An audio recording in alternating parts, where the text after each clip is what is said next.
Hello YouTube, it is your boy, B3, still a little gunky, sorry about that.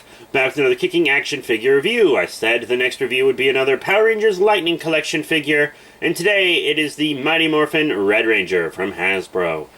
I knew they would give us a Mighty Morphin Ranger very quickly for multiple reasons. One, because there was an armored version of him in the SDCC 2-pack, and it is a very easy modification to just make it the regular Red Ranger. Doesn't take much work. Two, it's Mighty Morphin, and they're going to try to make all the Mighty Morphin Rangers as fast as they possibly can, because everyone seems to think Mighty Morphin is the best, even though it's not even close. Dino Thunder, SPD, Time Force, In Space, all of these and more are better than Mighty Morphin was. I lost subscribers just now, I think, but it's true. So, here is the box. Pretty cool. You got the Red Ranger, the window, Red Ranger, some cool pose ACBA here on the back. Red Ranger, Mighty Morphin Power Rangers. Let's bust him out of package. So here he is out of package, the Mighty Morphin Red Ranger from the Hasbro Power Rangers Lightning Collection. Alright, this one is Jason. You can tell because of the accessories, which we're going to get into now. First up, we get this Jason head. I don't know if it's the same one from the Comic-Con pack or not. I think it is. But I don't have the Comic-Con pack. Ooh. So, that's the head. It also comes with this power sword that you can clearly see. Very well done. Nice and metallic where it should be metallic. Very well sculpted. That's probably... This power sword probably has the best paint job out of any of the weapons that I've seen in the Lightning Collection so far, which is really, really nice. There's also an electric, blue energy effect to go on the sword, if you so wish. The Lightning Collection has lots of cool energy effects. He has two holding hands, like these, and two fist hands, so he can hold his weapons on either side, or he can punch from either side. He also comes with the Power Blaster in the blaster mode. Very, very cool. Now, right off the bat, lots of people want to know how these fare with the legacies. To be completely honest, I do think that these are better than the Legacy Collection, but I gotta say that my figure art is better. My figure art is better. I kind of like the proportions on this one more, but the figure art had more accessories, and it poses more, and etc., etc. The figure art's pretty much better in every respect, except for the size. So, let's check this guy out. Articulation-wise, up and down on the head, side to side on the head. You got a lot of movement. You got a lot of in and out on the arms, up and down, forward and back. Bicep. You see that double elbow there. Wrist. I showed you that torso already, didn't I? Who cares? Waist crunch, which is really cool. I like the waist crunch, actually. That's something that they don't really do in Marvel Legends or anything else. Double knee, boot, up and down on the foot, ankle, pivot. So, exactly the articulation you expected if you're already a fan of the Lightning Collection line. Now, let's get this guy posed up for some size comparisons. I have several figures that I want to compare him with. By the way, if you are thinking of dropping big money on the Comic-Con exclusive set, or using the Armored Black Ranger or Green Ranger to make a custom version of this guy, I recommend waiting, because I heard a rumor, and the source I heard this rumor from has been correct about every single wave of the Lightning Collection. I heard a rumor that Zeo Gold is getting a single release. So I'm assuming that the armored version of Red Ranger will also get a single release at some point.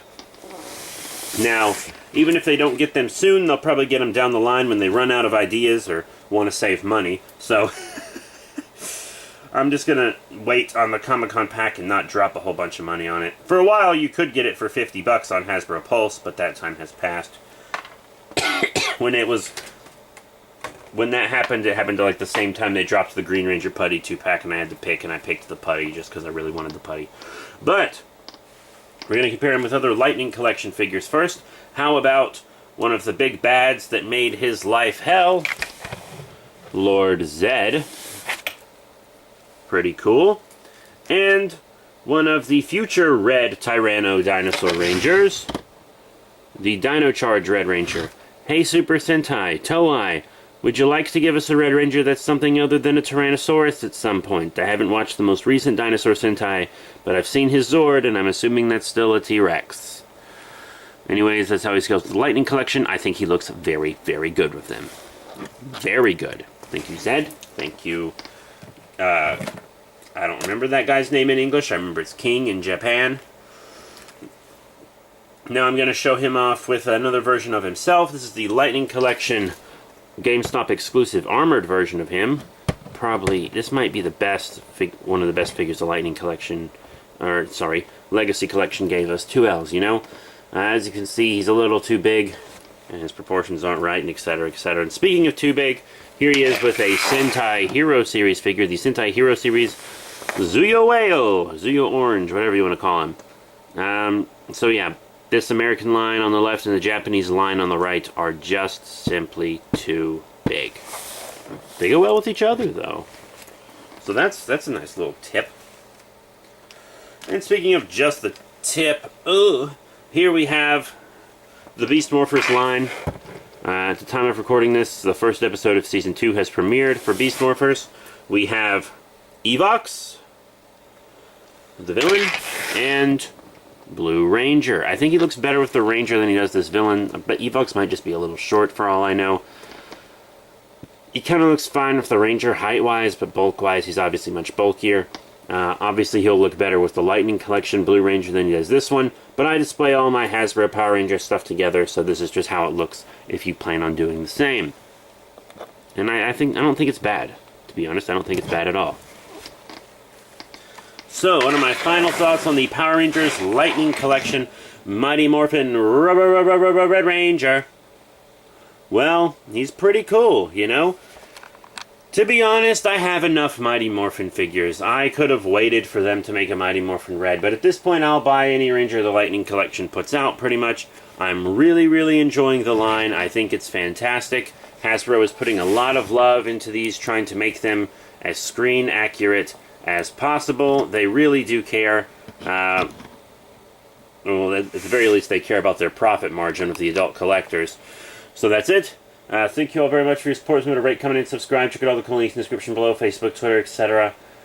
What do you want me to review next? I'm actually trying to review things between... I'm trying not to review the same figure line twice in a row. I have more Lightning Collections to review, but next time do you want me to review a Medicom Godzilla toy, an SH Figure Arts Kamen Rider figure, or a Pacific Rim Uprising figure? Let me know in the comments section below, and I'll see what I can do, because I have 2 of those Godzilla figures to review, 3 of those Kamen Riders to review, as well as a Pacific Rim figure to review. Oh, and also a Diamond Select Universal Monsters figure. It's on the other side of the room, so I forgot to mention it, but there's a Universal Monsters Diamond Select figure. So, one of those 4 things, let me know in the comments section below. That's it. Thank you all once again for your support, and I will see you all later. Bee-nee-nee-nee-nee.